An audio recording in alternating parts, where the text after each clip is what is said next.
ത്രിയേക ദൈവത്തിൻ്റെ അതിപരിശുദ്ധ നാമത്തിന് മഹത്വമുണ്ടായിരിക്കട്ടെ. ഇന്ന് ഈ യൂട്യൂബ് ചാനൽ കൂടി എന്നെ ശ്രമിക്കുന്ന ഏവർക്കും ക്രിസ്തു യേശുവിൽ സ്നേഹവന്ദനം. കർത്താവിൽ പ്രിയരെ, ഇന്ന് നിങ്ങളോടൊപ്പം പങ്കുവയ്ക്കുവാൻ ആഗ്രഹിക്കുന്ന തിരുവചനം ഹോശേയ പ്രവചനത്തിൽ നിന്നാണ്. ഹോശേയ പ്രവചനം 10 അധ്യായം അതിൻ്റെ 12 വാക്യം. നീതിയിൽ വിതപ്പീൻ, ദൈക്കത്തോണം കൊയ്യുവീൻ, നിങ്ങളുടെ തരിശുനിലം ഉഴുവീൻ. യഹോവ വന്ന് നിങ്ങളുടെ മേൽ നീതി വർഷിപ്പിക്കേണ്ടതിന് അവനെ അന്വേഷിപ്പാനുള്ള കാലം ആകുന്നുവല്ലോ. നീതിയിൽ വിതച്ചെങ്കിൽ മാത്രമേ കരുണയിൽ കൊയ്യുവാൻ സാധിക്കുകയുള്ളൂ. നമുക്കറിയാം, വിതയും കൊയ്ത്തും വ്യത്യസ്തങ്ങളായ 2 പ്രതിഭാസങ്ങളാണ്, പ്രത്യേകിച്ച് ഒരു ക്രിസ്ത്യാനിയുടെ ജീവിതത്തിൽ. വിതയ്ക്കാത്ത ഒരു വ്യക്തിക്ക് കൊയ്ത്തുകാലത്ത് പ്രതീക്ഷയ്ക്ക് യാതൊരു വകയുമില്ല. അവന് മറ്റുള്ളവർ കൊയ്യുന്ന ഫലം കണ്ട് അസൂയപ്പെടുവാൻ മാത്രമേ കഴിയുകയുള്ളൂ. ഇവിടെ ദൈവത്തെ അന്വേഷിക്കുന്ന ബുദ്ധിമാൻ ചെയ്യുന്ന 3 പ്രക്രിയകളാണ് പറയുന്നത്. നീതിയിൽ വിതപ്പീൻ, ദൈക്കത്തോണം കൊയ്യുവിൻ, നിങ്ങളുടെ തരിശുനിലം ഉഴുവീൻ. എങ്കിലേ ദൈവത്തെ കണ്ടെത്തുവാൻ കഴിയുകയുള്ളൂ. നീതിയിൽ വിതയ്ക്കണമെങ്കിൽ നാം ആദ്യം ചെയ്യേണ്ടത് പാപത്തോട് വിട പറയണം. സത്യത്തിന് നിരക്കുന്ന കാര്യങ്ങൾ മാത്രമേ ചെയ്യുവാൻ പാടുള്ളൂ. അതുമാത്രമേ നാം പ്രവർത്തിക്കാവൂ. സ്വയം വിശുദ്ധീകരിച്ച് നല്ലതും നന്മയും മാത്രം തിരഞ്ഞെടുത്ത് അപ്രകാരം മാത്രം പ്രവർത്തിക്കണം. വിതയും കൊയ്ത്തും 2 ദിശയിൽ നിൽക്കുന്നത് പോലെയാണ് അധ്വാനവും പ്രതിഫലവും. നിന്റെ കൈകളുടെ അധ്വാന ഫലമാണ് നീ തിന്നുന്നത്. നീ കൈകെട്ടി കിടക്ക, കുറെ കൂടെ ഉറക്കം, കുറെ കൂടെ നിദ്ര, ഇതല്ല പറഞ്ഞിരിക്കുന്നത്. നാം പ്രവർത്തിച്ചെങ്കിൽ മാത്രമേ അതിനുള്ള ഫലം ദൈവം തരികയുള്ളൂ.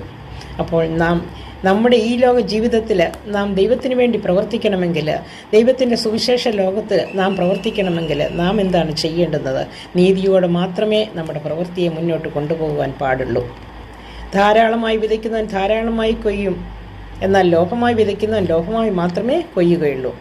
എന്നാൽ ജഡത്തിൽ വിതയ്ക്കുന്നവൻ ജഡത്തിൽ നിന്ന് നാശം കൊയ്യും, ആത്മാവിൽ വിതയ്ക്കുന്നവൻ ആത്മാവിൽ നിന്ന് നിത്യജീവനെ കൊയ്യും. അതുകൊണ്ടാണ് പൗലോസ്ലീഹ പ്രബോധിപ്പിക്കുന്നത്, നന്മ ചെയ്യുന്നതിൽ നാം മടുത്തു പോകരുത്, അവസരം കിട്ടുമ്പോൾ എല്ലാവർക്കും, വിശേഷാൽ സഹവിശ്വാസികൾക്ക് നന്മ ചെയ്യുക എന്ന്. എങ്ങനെയാണ് ദൈക്കത്തോണം കൊയ്യുന്നത്?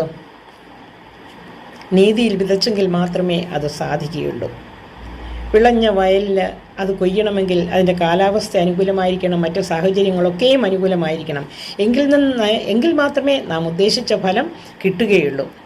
ഇവിടെയും നാം ചെയ്യുന്ന പ്രവൃത്തിയിൽ നിന്ന് നമുക്ക് ഫലം തരണമെങ്കിൽ ദൈവകൃപ ആവശ്യമാണ്. ദൈവകൃപ ലഭിച്ചെങ്കിൽ മാത്രമേ നമുക്ക് നല്ല ഫലം ലഭിക്കുകയുള്ളൂ. ദൈവത്തിൻ്റെ കരുണ, അതാണ് ഏറ്റവും ഇമ്പോർട്ടൻ്റ് ആയിട്ടുള്ള കാര്യം. യാക്കോബ് ശ്ലീഹ പറയുന്നുണ്ട്, സമാധാനം ഉണ്ടാക്കുന്നവർ സമാധാനത്തിൽ വിതച്ച് നീതി എന്ന ഫലം കൊയ്യും. നിഗളികളോട് എതിർത്ത് നിൽക്കുന്ന ദൈവം താഴ്മയുള്ളവരെയാണ് കടാക്ഷിക്കുന്നത്.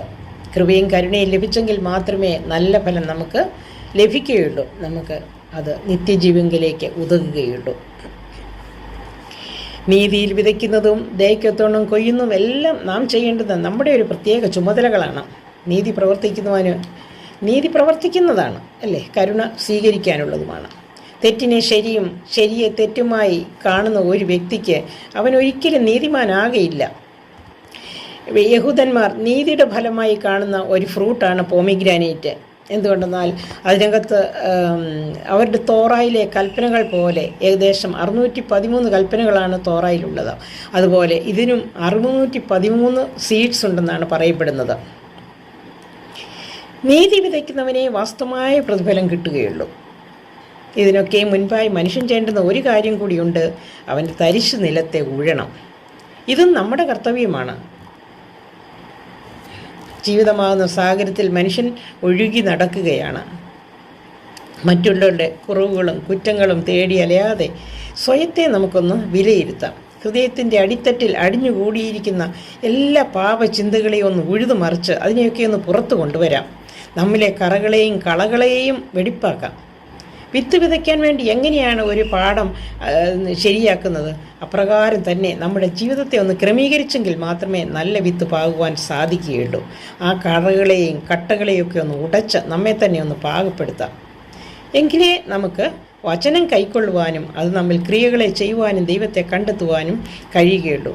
വിത്ത് വിതയ്ക്കുന്ന ഉപമയിൽ കർത്താവ് പറയുന്നുണ്ട്, നല്ല നിലത്ത് വീണ വിത്ത് 60, 100, 30 മേനിയായി കൊയ്യുവാൻ കഴിഞ്ഞു വന്ന്.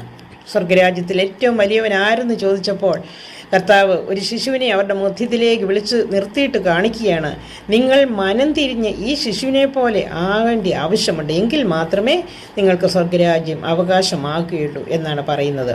അതുകൊണ്ട് നമുക്ക് നമ്മെ തന്നെ ഒന്ന് ഒരുക്കാം, ദൈവത്തിൻ്റെ സന്നിധിയിൽ ഒരു യാഗമായി തീരാം, നമ്മെ തന്നെ ഒന്ന് സമർപ്പിക്കാം. ദൈവത്തെ കണ്ടെത്തുവാൻ കഴിയണമെങ്കിൽ ഇതൊക്കെയും ചെയ്തേ പറ്റുകയുള്ളൂ. തകർന്നും നുറുങ്ങിയും ഇരിക്കുന്ന ഹൃദയത്തെ അവൻ ഒരു നാൾ നിരസിക്കുകയില്ല. പൂർണ്ണ ഹൃദയത്തോടും പൂർണ്ണ ആത്മാവോടും പൂർണ്ണ ശക്തിയോടും കൂടി ദൈവത്തെ അന്വേഷിക്കുവാൻ നമുക്ക് തുനിയാം, എങ്കിൽ മാത്രമേ അവനെ കണ്ടെത്തുവാൻ കഴിയുള്ളൂ. യഹോവയെ കണ്ടെത്താവുന്ന സമയത്ത് അവനെ അന്വേഷിപ്പീൻ, അവൻ അടുത്തിരിക്കുമ്പോൾ അവനെ വിളിച്ചപേക്ഷിപ്പീൻ എന്ന് പറയുന്നു. അപ്പോൾ അവൻ്റെ സന്നിധിയിൽ ഏറ്റവും സൗമ്യതയോടും താഴ്മയോടും ഹൃദയ പരമാർത്ഥതയോടും കൂടി സമർപ്പിച്ചാൽ മാത്രമേ നമ്മുടെ ജീവിതം സാഫല്യമാകുകയുള്ളൂ. അവനെ ഭയപ്പെട്ട് ജീവിക്കുന്നവർക്ക് ഒരു നന്മയ്ക്കും കുറവുണ്ടാകുകയില്ല. നമുക്ക് കാത്തിരിക്കാം. അവൻ കടന്നു വന്ന് നമ്മുടെ മേൽ നീതി വർഷിക്കേണ്ടതിനും അവനെ കണ്ടെത്തേണ്ടതിനും നമുക്ക് കാത്തിരിക്കാം. കർത്താവിൻ്റെ വരവ് അധികം വിദൂരമാതിരയല്ല. പണ്ട് കാലം മുതലേ പറയുന്നു എങ്കിലും പക്ഷെങ്കിൽ എന്നാൽ കാലങ്ങളൊക്കെയും നമുക്ക് കാണിച്ചു തരുന്നത് അതെ, കർത്താവിൻ്റെ വരവ് സമീപമായി എന്ന് തന്നെയാണ്. അപ്പോൾ അതിനുവേണ്ടി ഒരുങ്ങേണ്ടത് നമുക്ക് ആവശ്യമാണ്. നാം നമ്മൾ തന്നെ ഒന്ന് ശുദ്ധീകരിച്ച് വെടിപ്പാക്കി ദൈവസന്നിധിയിലേക്ക് കടന്നു വരുവാൻ തക്കവണ്ണം ദൈവം നമ്മെ ഏവരെ അനുഗ്രഹിക്കട്ടെ എന്ന് പ്രാർത്ഥിച്ചുകൊണ്ട് ഞാൻ നിർത്തുന്നു. നിങ്ങളെ ഈ വചനത്താൽ ദൈവം അമിതമായി അനുഗ്രഹിക്കട്ടെ. ദൈവകൃപ എല്ലാവരോടും കൂടെയിരിക്കട്ടെ. ആമേൻ.